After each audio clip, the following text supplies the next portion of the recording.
بسم الله الرحمن الرحيم الحمد لله وكفى وسلام على عباده المصطفى أما بعد فأعوذ بالله من الشيطان الرجيم وما محمد إلا رسول فأخذت بيته الرسل أفإن مات أو قتل انقلبتم على أعقابكم ومن ينقلب على عقبيه فلن يضر الله شيئا وسيجزي الله الشاكرين صدق الله العظيم. اللہ رب العزت کے پیارے نبی حضرت محمد رسول اللہ صلی اللہ علیہ وسلم کی مبارک سیرت طیبہ کا ذکر چل رہا تھا۔ سن 2 ہجری میں واقع ہونے والی عظیم الشان جنگ اور غزوہ جسے غزوہ بدر کے نام سے قرآن نے اس کو یوم الفرقان قرار دیا، تو وہ حق و باطل کے فیصلے کی جنگ سن 2 ہجری میں واقع ہوئی، جس میں کفار اور مشرکین کے بڑے بڑے 70 لوگ قتل ہوئے اور 70 اس میں گرفتار ہوئے۔ اللہ کے نبی صلی اللہ علیہ وسلم نے جو گرفتار ہوئے ان میں سے ایک سے 2.5 لاکھ درہم لے کر ان کو چھوڑا، اور جو غریب تھا اسے حکم دیا کہ مسلمانوں کے 10 بچوں کو بڑھاؤ، پھر تمہیں نجات ملے گی۔ یہ ان کے لیے بہت بڑی ذلت تھی، اور 70 بڑے بڑے سردار ابو جہل وغیرہ کا مرنا بھی بہت بڑی ذلت تھی۔ اور یہ کیسا واقعہ تھا کسی کو یقین نہیں آ رہا تھا۔ مکہ مکرمہ میں سب سے پہلے اس کی خبر جس نے پہنچائی وہ ابن ابی حابس خزاعی اس کا نام تھا۔ ابن ابی حابس خزاعی نے مکے میں جا کر کہا کہ چند نہتے بغیر اسلحے والے کمزور لوگوں نے ہمارے 70 بڑے بڑے سرداروں کو قتل کر دیا۔ تو صفوان بن امیہ کہنے لگا کہ یہ مجنون ہو گیا ہے، پاگل ہو گیا ہے، ایسا ہو نہیں سکتا۔ چنانچہ جب دوسرے لوگوں سے بھی خبر پہنچی اور یہ حقیقت سے لوگوں کو آگاہ ہونا پڑا، تو ہر طرف سے انتقام کی آوازیں آنے لگیں۔ جو مقتولین کے ورثاء تھے انہوں نے بدلے کا عہد کر لیا،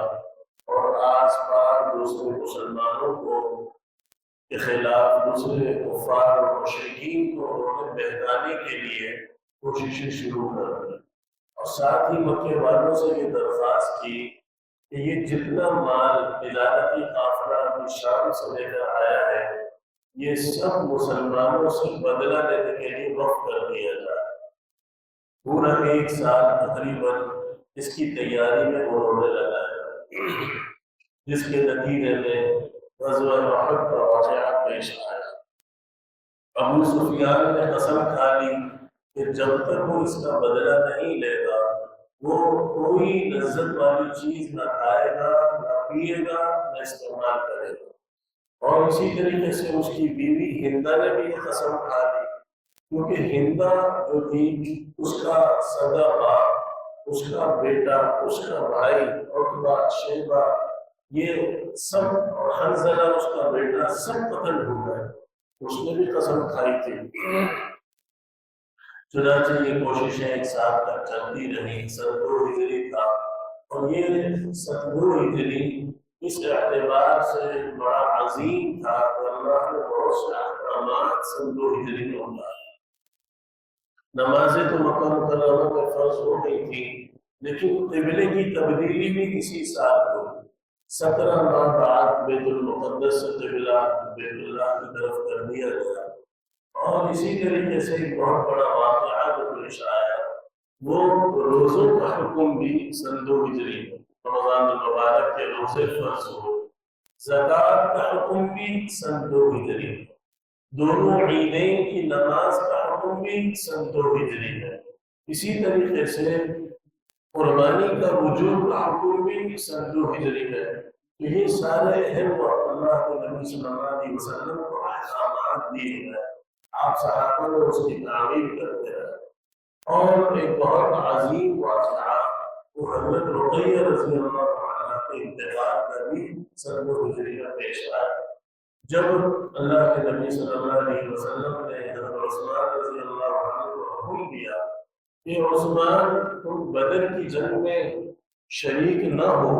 تم رقیہ کی خدمت کرو، اللہ تمہیں بدر کی جنگ میں شرکت کا اجر عطا کرے۔ اور پھر انہیں حصہ بھی دیا گیا، لیکن اللہ کو کیا منظور تھا کہ اللہ کے نبی صلی اللہ علیہ وسلم اپنی اس بیٹی کے جنازے میں بھی شریک نہ ہو سکے۔ اتنی بیماری کے باوجود آپ بدر میں تشریف لے گئے، حتیٰ کہ مدینہ منورہ میں جب حضرت رقیہ رضی اللہ عنہا کی تدفین ہو رہی تھی اور تدفین کر کے لوگ مٹی سے ہاتھ چاٹ رہے تھے، تب جا کر بدر کے واقعے کی خبر وہاں پر پہنچی۔ خبر پہنچنے کے وقت ہی وہ دنیا سے رخصت ہو چکی تھی، چنانچہ یہ بہت عظیم صدمہ بھی تھا۔ اسی طرح حضرت فاطمہ رضی اللہ عنہا کی حضرت علی کرم اللہ وجہہ سے شادی کا واقعہ بھی سن 2 ہجری میں پیش آیا۔ ادھر ہی 1 سال تک کفار اور مشرکین مدینہ منورہ کے یہودیوں سے خوب رابطے میں تھے، چنانچہ مدینہ منورہ کے جو یہودیوں میں قبیلہ تھا بنو قینقاع، یہ بنو قینقاع نے بدر کے فوراً بعد بدعہدی کر دی۔ اللہ کے نبی سن 1 ہجری میں تو یہودیوں سے معاہدہ کر چکے تھے کہ ہم آپس میں لڑائی جھگڑا نہیں کریں گے اور ہم مل کر رہیں گے۔ چنانچہ بنو قینقاع نے اعلان کر دیا کہ ہم جنگ کرنے کے لیے تیار ہیں۔ 15 شوال کو یعنی سن 2 ہجری 15 شوال کو ہی یہ اعلان جنگ ہو گیا۔ اللہ کے نبی صلی اللہ علیہ وسلم نے اس پورے قبیلے کے محاصرے کا حکم دے دیا، اس کا محاصرہ کر لو، اس کو چاروں طرف سے ان کو گھیر لو۔ چنانچہ 2 ہفتے تک جب یہ ان کا محاصرہ رہا، یہ گر گئے، تو انہوں نے ہاتھ پاؤں جوڑ کر درخواست کی کہ ہمارا راستہ صاف کر دیا جائے، ہم شام کی طرف جانا چاہتے ہیں۔ مدینہ چھوڑ کر یہ لوگ شام کی طرف چلے گئے، لیکن باقی جو مدینہ میں یہودی رہتے تھے، جس میں بنو قریظہ تھے، بنو نذیر، یہ 2 قبیلے اور تھے، تو مشرکین ان سے بھی رابطے میں تھے اور منافقین سے بھی رابطے میں تھے۔ عبداللہ بن ابی بن سلول جو منافقین کا سردار تھا، اسے بھی یہ اپنی چالوں سے آگاہ کر رہے تھے کہ ہم نے اس طرح مل کر مسلمانوں پر حملہ کرنا ہے، اور معاذ اللہ ان کا یہ عزم تھا کہ مسلمانوں کو صفحہ ہستی سے مٹا دینا۔ چنانچہ اگلے سال رمضان المبارک گزرا، 7 شوال کو یہ 3000 کا لشکر مکہ مکرمہ سے، سن 3 ہجری ہے، 7 شوال ہے، ہفتے کا دن ہے، یہ تقریباً 3000 کا لشکر، جن کے پاس 3000 تو اونٹ تھے اور 200 گھوڑے ان کے پاس تھے، اور اسی طریقے سے سب زیرہ پوش تھے، پوری تیاری کے ساتھ اس نے مکہ مکرمہ اور اطراف سے چلنے کے عزائم کو ظاہر کرتے ہوئے سن 3 ہجری 7 شوال کو وعد کے میدان میں پہنچ گیا۔ ادھر اللہ کے نبی صلی اللہ علیہ وسلم کے چچا حضرت عباس رضی اللہ عنہ جو مسلمان ہو چکے تھے لیکن وہ ابھی تک مکے میں ہی تھے، انہوں نے اللہ کے نبی صلی اللہ علیہ وسلم کو خط لکھ دیا اور خط لکھ کر یہ دشمنوں کی ساری چالوں سے آگاہ کر دیا۔ اب اللہ کے نبی صلی اللہ علیہ وسلم نے 2 ساتھیوں کو، 2 صحابہ کو دوڑایا کہ اس کی معلومات کرو کہ یہ دشمن واقعاتاً حملہ کر رہا ہے اور چل پڑا ہے۔ تو ان دونوں صحابہ نے فوراً آ کر بتلایا کہ واقعی 3000 کے قریب یہ لشکر نہ صرف چل پڑا ہے بلکہ مدینہ کے قریب ایک پہاڑ کا عینین اس کا نام تھا، اس پہاڑ تک یہ لشکر آ چکا ہے، یہ عہد کے قریب تھا۔ اور اللہ کے نبی صلی اللہ علیہ وسلم کی ایک سنت جو ہمیشہ سے رہی کہ آپ صحابہ کرام سے مشورہ کیا کرتے تھے، تو آپ نے حضرات صحابہ کرام سے مشورہ کیا کہ میرے صحابہ بتلاؤ کہ ہمیں مدینہ میں رہ کر مقابلہ کرنا چاہیے یا مدینہ سے باہر نکل کر مقابلہ کرنا چاہیے۔ تو صحابہ نے مختلف رائے دی۔ لیکن اللہ کے نبی صلی اللہ علیہ وسلم کے اکثر صحابہ کی رائے یہی تھی کہ ہمیں مدینہ میں رہ کر مقابلہ کرنا چاہیے، لیکن آپ علیہ السلام کی بھی یہی رائے تھی کہ ہمیں مدینہ میں رہ کر ہی مقابلہ کرنا چاہیے، لیکن کچھ صحابہ جس میں حضرت انس بن نضر اور کچھ اور صحابہ تھے جو بدر میں شامل نہیں ہو سکے تھے، ان کے جذبات بہت گرم تھے، انہوں نے یہ مشورہ دیا کہ یا رسول اللہ اگر ہم مدینہ میں رہ کر مقابلہ کریں گے تو یہ دشمن ہمیں بزدل سمجھے گا اور دشمن سمجھے گا کہ یہ ہمت ہار گئے۔ اللہ کے نبی صلی اللہ علیہ وسلم اندر تشریف لے گئے اور آپ زیرہ پہن کر باہر تشریف لائے، تو صحابہ یہ محسوس کرنے لگے کہ شاید اللہ کے نبی کو یہ بات بری لگی۔ آپ کو پھر صحابہ نے اپنی رائے بدل کر اتفاقی طور پر کہا کہ ہم سب متفق ہو کر آپ سے درخواست کرتے ہیں کہ مدینہ میں رہ کر ہی مقابلہ کریں۔ تو اللہ کے نبی صلی اللہ علیہ وسلم نے فرمایا کسی نبی کی یہ شان نہیں کہ وہ ایک دفعہ جب زیرہ پہن لے تو پھر وہ اس کو اتار دے، اب ہم مدینہ سے نکل کر مقابلہ کریں گے۔ آپ علیہ السلام نے یہ واحد غزوہ احد تھا کہ منافقوں کے سردار عبداللہ بن ابی بن سلول سے بھی رائے لی تھی، اس کی رائے بھی یہی تھی کہ مدینہ میں رہ کر مقابلہ کرنا چاہیے۔ اللہ کے نبی صلی اللہ علیہ وسلم جب باہر نکلے اور 700 صحابہ کے ساتھ، ادھر 3000 کا لشکر ہے اور اسلحے سے سواریوں سے مزین ہے، ادھر چند صحابہ ہے، اللہ کے نبی صلی اللہ علیہ وسلم 200 گھوڑے تھے ان کے پاس، آپ ان کے ساتھ جب نکلے تو راستے سے ہی عبداللہ بن ابی بن سلول تقریباً 300 اپنے ساتھیوں کے ساتھ واپس ہو گیا اور کہنے لگا کہ جب میری رائے کا اکرام نہیں کیا گیا اور میں نے جب کہا کہ مدینہ میں رہ کر ہی لڑنا چاہیے تو میں اس جنگ میں شامل نہیں ہوگا، اور اس طرح ہم تھوڑی اپنی جانوں کو اپنے ہاتھوں سے ضائع کریں گے۔ بہرحال یہ صرف 700 صحابہ احد کے میدان میں پہنچ گئے۔ اللہ کے نبی صلی اللہ علیہ وسلم نہ صرف ایک نبی تھے، انبیاء کے سردار بھی تھے، اور نہ صرف ایک مجاہد تھے، مجاہدین کے امام بھی تھے، آپ بہترین سپہ سالار بھی تھے۔ آپ نے احد کے میدان میں پہنچ کر سب سے پہلے جائزہ لیا تو دشمن کہاں سے حملہ کر سکتا ہے، تو پہاڑ کی جانب سے حملہ کرنے کا خطرہ تھا۔ وہاں پر ایک پہاڑ تھا جبل عینین اس کا نام تھا، اور اسے جبل رمات بھی کہا جاتا ہے، اس طرف سے حملے کا خطرہ تھا۔ تو اللہ کے نبی صلی اللہ علیہ وسلم نے سب سے پہلے 50 صحابہ کرام رضوان اللہ علیہم اجمعین کو اس پہاڑ کے اوپر تیر انداز جو تھے، جبل رمات کا مطلب تیر مارنے والے لوگوں کا پہاڑ، رامی کی جمع ہے، تیر مارنے والے، ان سب کے پاس تیر تھے۔ آپ نے فرمایا عبداللہ ابن جبیر رضی اللہ عنہ کو ایک تعبیر بنا کر فرمایا کہ یہاں سے نہ ہلنا، اگرچہ تم دیکھ لو کہ فتح ہو گئی، اگرچہ تم دیکھ لو کہ دشمن بھاگ گیا، اگرچہ تم دیکھ لو کہ مال غنیمت تقسیم ہونا شروع ہو گیا، پھر بھی یہاں سے مت ہلنا۔ اللہ کے نبی صلی اللہ علیہ وسلم نے ان صحابہ کو ایک طرف مقرر کیا،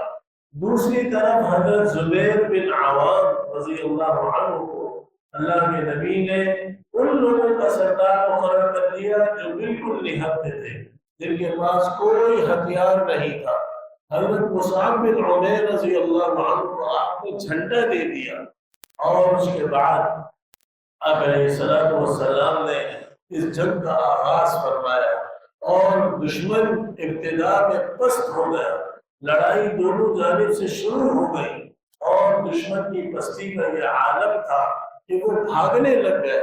14 خواتین وہ اپنے ساتھ لے کر آئے تھے جو اشعار پڑھ رہی تھی، اور جو اپنے لوگوں کو ہمت دلا رہی تھی، اور جو اپنے لوگوں کو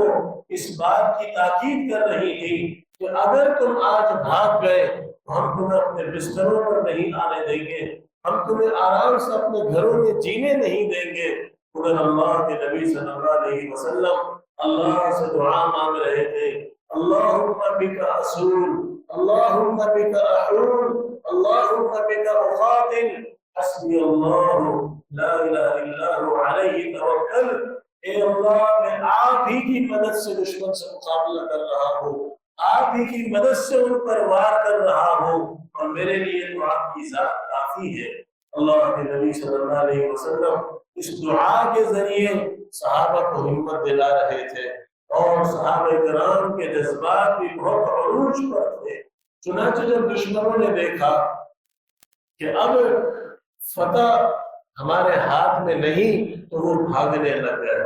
جیسے ہی وہ بھاگنے لگے تو جو وہ 50 لوگ جبل رمات کے اوپر تھے، پہاڑ کے اوپر تھے، ان 50 لوگوں نے وہ اپنی پہاڑی کو چھوڑ دیا اور وہ نیچے اتر گئے،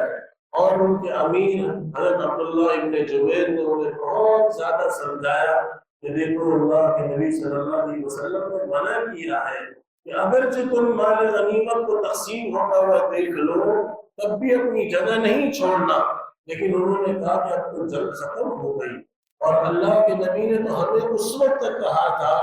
جب تک کہ دشمن بھاگ نہ جائے، تو دشمن بھی بھاگ رہا ہے۔ چنانچہ انہوں نے اپنے امیر کی بات نہ مانی، صرف 12 صحابہ عبداللہ ابن جبیر کے ساتھ اس احد کے میدان کے اس جبل رمات پر تھے، باقی سب اتر گئے۔ اب جو حضرت خالد بن ولید رضی اللہ عنہ جو اس وقت تک مسلمان نہیں ہوئے تھے،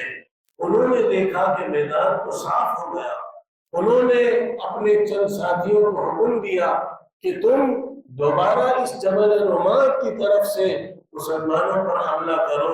اور دوسری طرف بھی آواز لگاؤ۔ چنانچہ جبل رمات پر کفار چڑھے، عبداللہ ابن جبیر ان کے ساتھیوں کو شہید کر دیا، ادھر سے بھی مسلمانوں پر حملہ ہوا، دوسری طرف سے بھی مسلمانوں پر حملہ ہوا، اور سارا پاسا بدل گیا۔ ایک تو آپس کے اختلاف کی وجہ سے، اور دوسرا اللہ کے نبی صلی اللہ علیہ وسلم کی بات نہ ماننے کی وجہ سے۔ یہ جو جبل رمات پر امیر اور مامورین کا اختلاف ہوا،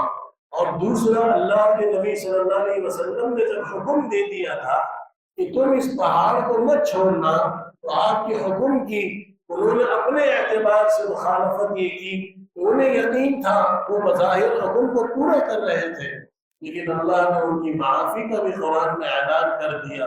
بہرحال پاسا بالکل بدل گیا اور مسلمان پسپائی کا شکار ہو گئے، اور ایسی گھمسان کی لڑائی شروع ہوئی احد کی اس وادی میں کہ مسلمان کو یہ نہیں پتا تھا کہ میرے سامنے مسلمان ہے، مسلمان کی تلوار سے مسلمان شہید ہو رہا تھا،